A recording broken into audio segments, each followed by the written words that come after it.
What is up, everybody? Welcome back to a new video. If you're new to the channel, please make sure to subscribe right now for all types of content, including lots of Marvel content. So make sure to subscribe to the channel right now. Alright, let's get on to this. I felt like ranking the main characters, or well, main as in enough screen time characters within the Eternals movie, which had a lot of people, but it did not have a lot of people for main character vibes, though it did still. Um, Based on my standards for what I'd consider enough screen time, I have 12 characters that I will be ranking today. This is a personal opinion based on what I think they could hold for the future of the MCU, how I think they did during the movie, their character arc that they had, or kind of tried to have, though it is only one movie, and etc. etc. So please comment down below your opinions and we can have a friendly discussion, as this is all for fun here.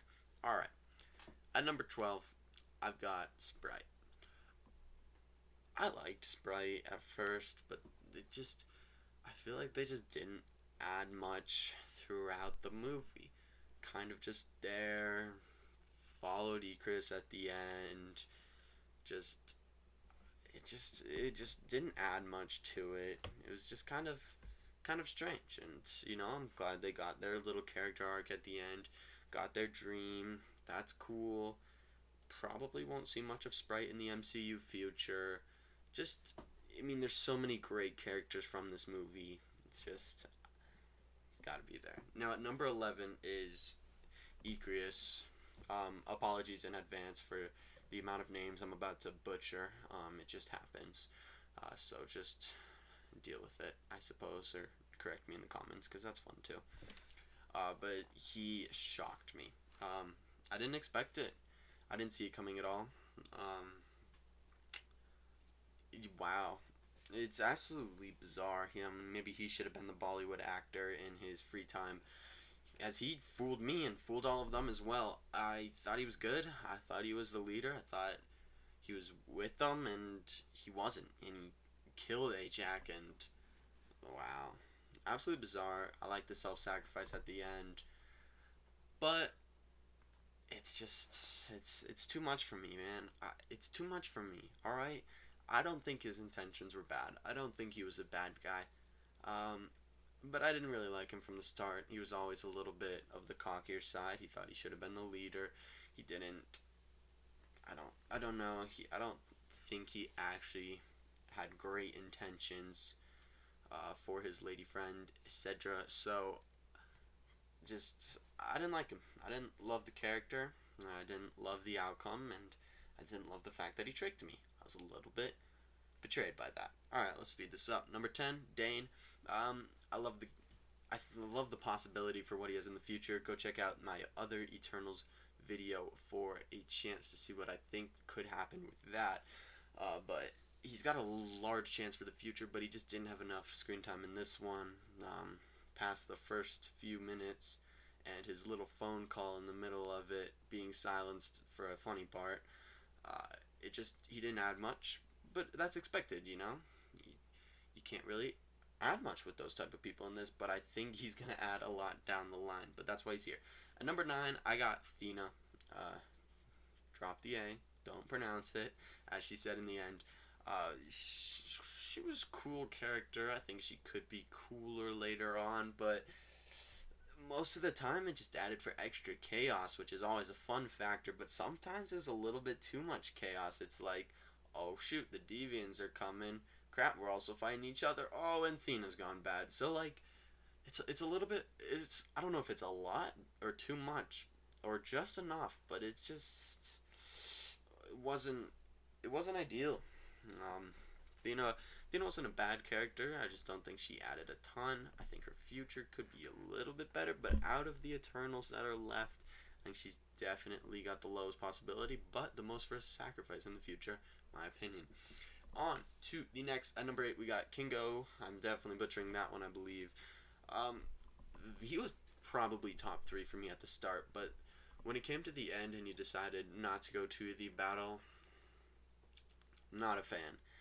I didn't like that choice at all. I understand it, but I didn't like the choice.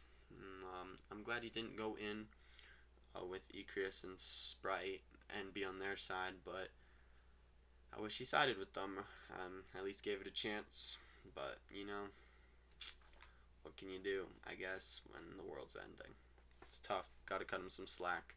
I like the character, but I think he let me down a little bit. On to number 7, Ajak. We didn't get to see a lot of Ajak except for in the past scenes, of course, because she is, spoilers, dead.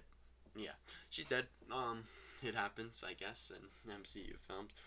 It's a little sad because I like the character, I like the actress, but I guess, with these famous actors and actresses, you can only sign them on to one movie deals at this point, or else it gets a little expensive.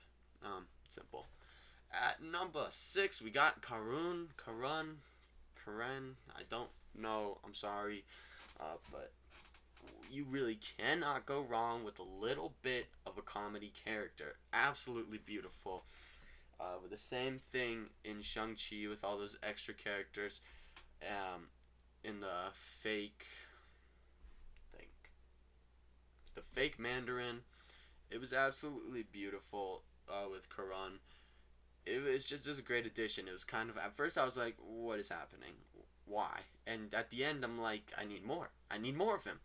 Absolutely beautiful. He was so pleasant. It was so calm, and it felt right, even though it was so wrong. That thing that one song that's like even the wrong rights. I'm gonna stop. But yeah, at number 5 is Gilgamesh. R.I.P. That one was tough, man. That one was tough. That one almost got me in the theaters. I was just like, if my mouth was open, bro, my jaw was to the floor, and it was rough. I was like, for the next 10 minutes, I don't remember what happened after those 10 minutes because I was just processing what just went down because they already killed one of the Eternals off. I'm like, all right, we're good. No one else is gonna die. That's how it freaking felt like. All right, heartbroken because I love the guy. At number 4, we got Makari. Cool character. I really like the aspect of adding a hearing loss character to the MCU. I think she's a great addition and a great actress as well. It's going to be absolutely fun to see what they do with that. I also love the relationship there. It was kind of strange, a little bit forced, but also a little bit genuine. I don't know. I kind of like the vibe to it. It was kind of cool at the end of the day. At number 3, Cersei. You really can't go wrong with somehow a main character within a non-main character movie. I don't know if you'd consider the main character, but in a way she definitely was. Such a sick character, such a boss. Simple. At number 2, Fastos. Dude was a beast. You really cannot go wrong with him. His powers are sick, his brain is sick, and his family's aspect is really cool too, and a really genuine aspect to it all. I love how they ended there at the end of the film as well. Or, well, at least close to it. I guess it wasn't the exact ending. But it was a really nice aspect. I enjoyed it a lot, and I think the character himself just brought a lot to all aspects of the movie, of comedy, action, and power, all of it. But my number 1 is Druig.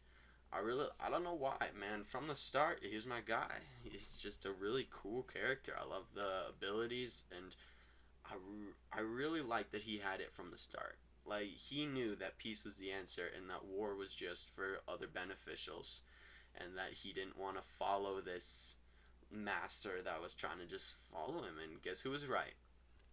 Druig was. Thanks for watching. Peace.